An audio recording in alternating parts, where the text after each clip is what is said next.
Tarot card reading haipetang yengse ko ngasise crystal loina thamme ko sum yengse crystal gi energy se energy sina hadi kari message pirake habado do haipet yengase ko hadi group 1 group 2 ko hadi group 1 da lady se amethyst ki crystal ni ko purple color ko nung se hadi ango bodi malam gani ado purple machu gi nung ni ko number 2 citrine ko hadi group 2 gi na citrine ko hadi group 1 khansira natraga group 2 khansira habado haipet khanbiro ko hadi group 1 na amethyst leire group 2 na अखोगी citrine लेरे को group 1 दगी हाने येंगसे को group 1 से amethyst की canoe से हापेट येंगसे करी energy लाके हाइबदो तो मैम पुलअप येंगमिनर से ग्रुप 1 के को सिदे येंगदोरी से कैनो हाय कांसिदा ब्लॉकेजेस हारसिने को ब्लॉकेजेस से क्याम कुइना लेगिगदगे आइगी लाइफ ता थब इंखांगिदा ओइरो नत्रगा हाइदी मनी मैटर द ओइरो नत्रगा एनी रिलेशनशिप तगा हारसिने को हाइदी प्रॉब्लम से अमगा अमगा ता माना देना को अदुना हाइदी क्रम कांदा हाइतार आइगी केनो से बुग्रम कान फदोनो खोतनो हाइबगी अदुगी वखंदा माइन तरो येंगमिनर से को क्याम कुइना लेगिदगे हाइबना चिंगबा दुंबा मयाम तो को सिदगी दुम साइना मरक तै शतु एको कार्ड से को हाइना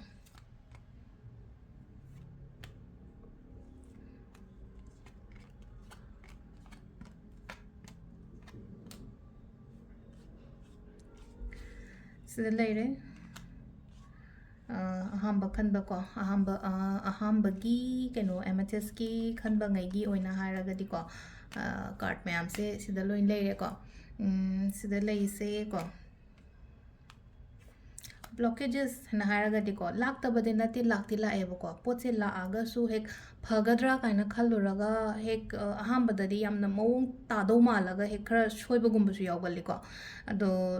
अपॉर्चुनिटीज लाक्तबरा हाइदी लाक्ति लाए दों को लाआगा सु ग्रोथ इरे लेतबगी टाइप ता मतवेबो को ग्रोथ कुंबल लेरपसे क्रम कांदगी गा लेरकदगे हा हाइदी मार्च सिना को मार्च में लेरे को हाइदी मार्च मतुंगी हाइरागदी मु हाइदी क्रम कांबो जून प्रॉब्ली जून मतुंग दगुंबा कईगुंबा दे हाइतारे को आइगी प्रॉब्लम गुंबा कईगुंबा लेरिबा कोल मैम से अदुगी सोल्यूशन गुंबा पोरकपा अदुगा जुलाई गुंबा कईगुंबा हाइतारे को साइकान से था तरे मुके मु लेरगा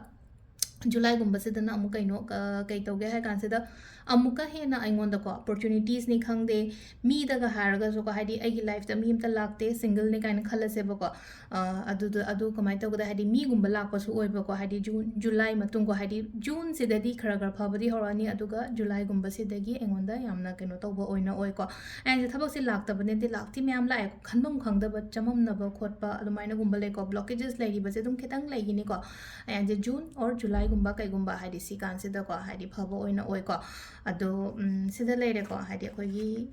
हाइदी समलपा कार्ड की मैसेज को ngasi ओइना को अदो मथंगी नंबर 2 को नंबर 2 की ओइनान हार ग्रुप 2 को ग्रुप 2 सिट्रिंग की येमिनर से मु तो सिट्रिंग खन बंगाई की हैप्पी येंगasi कोंका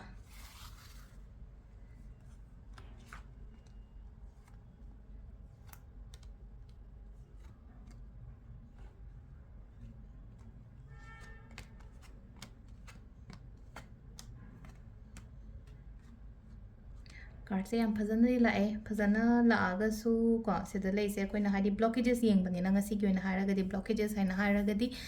आइगी कैनो से करम कांदा हाइ तारे को हाइदी करम कांदा सक्सेसफुल ओइरकदगे करम कांदगी फजन फ्लो द लाकदगे पोचिंग से थबक ओइरो इंखांग ओइरो पर्सनल लाइफ ओइरो अम ओइरो को होती याम होनरी को होनदे हाइबदी यारोय हाइदी इशागी ओइना हारसिने को 100% पीनबदी होनरी बो होनबा याबदी होनै होनरगसु रिजल्ट हाइगद्रा आउटकम हाइगद्रा अमा अखोगी फ्रूटफुल ओइदबदो फ्रूटफुल आदि सेटिस्फैक्शन फंगदबा हाइ तारे को एक्सपेक्टेशंस ना लुपा लागमा एक्सपेक्ट तवेना खलसे था अमदको अदुगा ngसाइगी लापदुना हाइदी कुंट्रा खतंग लाआगदी कुंट्रा दुनदी हाइदी मैनेज तौबदो कोना देना को अदुमाइना खतंग लेय को अदुबु सिदा को हाइदी सिदासु सिदा अखोइना सिदा नम कमाइ तौगे हाइ कान सिदा अखोइगी प्रॉब्ली अखोइगी अगस्त मतुंग गुंबा नत्रगा अखोइगी कनो कई हाइनी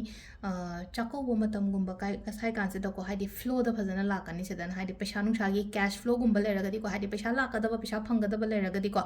अगस्त सितंबर हाइसे को सितंबर October साइसिदा फजना ओइना फजना लापोय को हजिक मग अदो हजिक सी मैम जे हाइरेना आई दो हजिक दरकार ओइबने हादि कमाइना के तौबा यागदगे खोदगदगे काइना सुम खनबा लेरगदि रिचुअल अखोइना तौरिबा मैनिफेस्टेशन तौरिबा अदगी सुम लेनो को हादि क्रिस्टल्स गुम्बा कमाइना सिनगदे क्रिस्टल थंबगी मवोंग करिक्रा अदुम्बा मैम सु लोइने बियो हादि पाइरेट लेरेना खलसे पाइरेट तो करम मवोंग द थंगदगे कमाइना थंगदगे करम डायरेक्शन द थंगदगे हादि पंगलै द लेरगा पंगथम द थंबगा सु केनो तौगदम ते को हादि लेइबा मतम द फुल फेट अमगा लोइना सी थम मतम द अइंगोंदा कानगनी को अइंगोंदा केनो तौगनी को हादि क्लेंजिंग तौबगी प्रोसेस करिक्रा अदुम्बा मैम दो को अदो अइना पीबा ngैदी आई फजना दी ताए को हादि स्माइन थमगदमने स्माइन तौगदमने खोदगदमने हाबना चिंगबा अदुम्बा मैम दो को अदो ऑल मोरोवर